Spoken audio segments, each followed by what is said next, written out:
Hello, Morongo Basin and listeners around the world online at Z107.7fm.com. Here is the Z107.7 local news for Friday, June 23rd, 2023. A body found in Redlands has been identified as a Yucca Valley man that went missing last year. According to a report by the High Desert Star, Brett Guten's body was found May 26th in a wash in Redlands.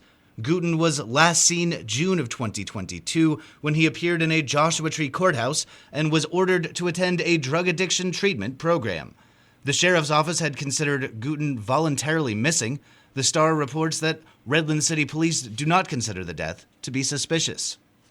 A Yucca Valley residence was subject to a search that resulted in thousands of pounds of marijuana products and processing equipment. Joining us with the story is online news editor Robert Hayden. On Wednesday, June 21st, deputies from the Morongo Basin Station and Gangs and Narcotics Division served a search warrant at the 7,000 block of Elk Trail in Yucca Valley for an indoor marijuana cultivation operation. According to the San Bernardino Sheriff's Report, deputies located an active THC extraction lab inside the garage of the residence. In total, deputies say they located approximately 1,350 pounds of processed marijuana, approximately 100 pounds of butane hash wax, over 2,000 packaged THC-infused edibles, approximately 2 pounds of suspected psilocybin mushrooms, and approximately 497 psilocybin mushroom-infused candies, and 2 handguns. Paul Burright, Christian Valagas, and Natasha Dodig were arrested and booked at the Morongo Basin Jail, where they're being held in lieu of $700,000 bail each. Anyone with information regarding this investigation is urged to contact detectives at the Morongo Basin Station. That phone number is 760-366-4175. Reporting for Z107.7 News, this is Robert Hayden.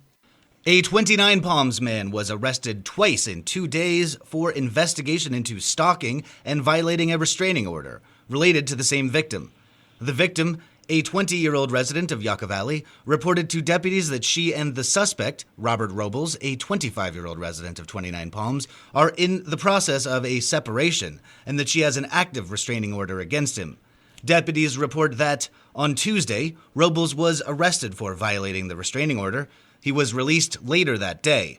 Deputies say that on Wednesday at around 4 p.m., Robles arrived at the victim's place of employment in an attempt to reconcile. Deputies later arrested Robles at his home in 29 Palms. Robert Robles was arrested for investigation into stalking and booked into the Morongo Basin Jail on $50,000 bail. Any way you want it, that's the way you need it. Tonight at Tortoise Rock's free Friday night concert series. Tonight's show features Voyager, a tribute to Journey. And whether you're a small-town girl living in a lonely world or a city boy born in South Detroit, you don't want to miss tonight's free show. This free concert series called Live at the Rock is running every Friday, and they are celebrating Tortoise Rock's 9th anniversary. Every Friday through the end of June, a fantastic tribute band will be playing hit songs on the casino floor. All shows begin at 8 p.m. at Tortoise Rock Casino in 29 Palms. For a list of upcoming acts, see this story at Z107.7fm.com or visit TortoiseRockCasino.com. Have you ever wondered what goes on behind the scenes during a live theater production? Arts and entertainment reporter Charlie Thomas shares an opportunity to do just that. Do you love live theater? Do you enjoy meeting new people and making new friends? Join the Theater 29 family at their inaugural volunteer meet and greet event on Saturday, June 24th from 2 to 3 p.m. at the theater. Get an exclusive behind-the-scenes look at the venue and network with like-minded individuals who share your passion for the arts. Don't miss your chance to be a part of the action. Open to the public, and it is free. As an all-volunteer arts organization, a varied and vibrant volunteer corps is integral to their success, whether it be as a concessionaire or usher, building sets, or sewing costumes, and a myriad of tasks that every production requires. Registration is required and available at theater29.org. Reporting for Z107.7, this is Arts and Entertainment reporter Charlie Thomas.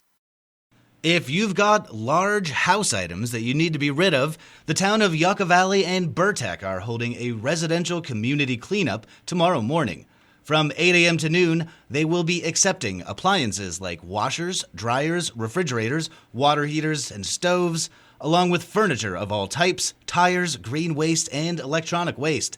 No commercial, construction, or hazardous waste will be accepted. The event will be held at Burtek's new transfer station, located at 58925 Slaney Slope Drive, off of La Contenta Road in Yucca Valley.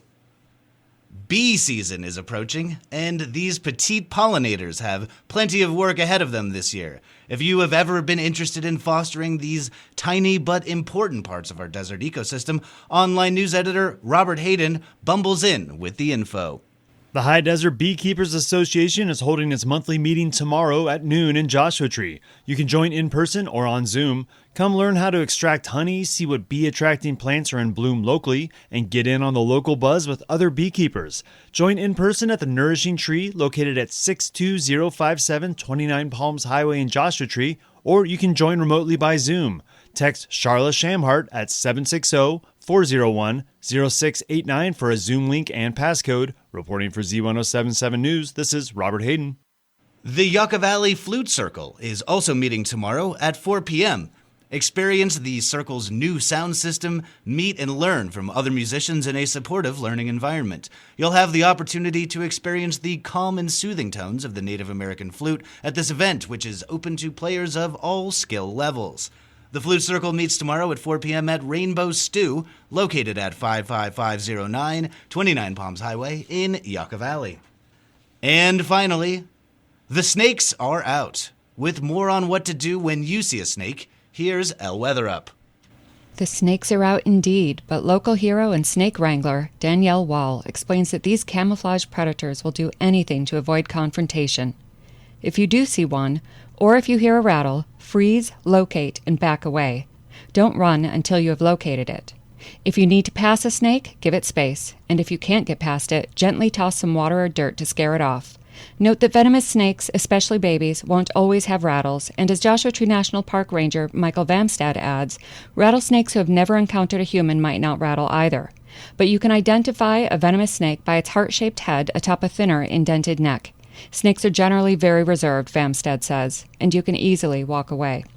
Reporting for Z107.7, this is El Weather Up. Thank you, El. That's our local news. Hear local news 7 times a day, 7 days a week at 7, 8, 9, noon, 4, 5, and 6. If you hear news happening, let us know about it. Email us at tips@z1077fm.com. Reporting for the Morongo Basin News Leader, the award-winning Z1077 Local News, I'm Jeff Harmatz.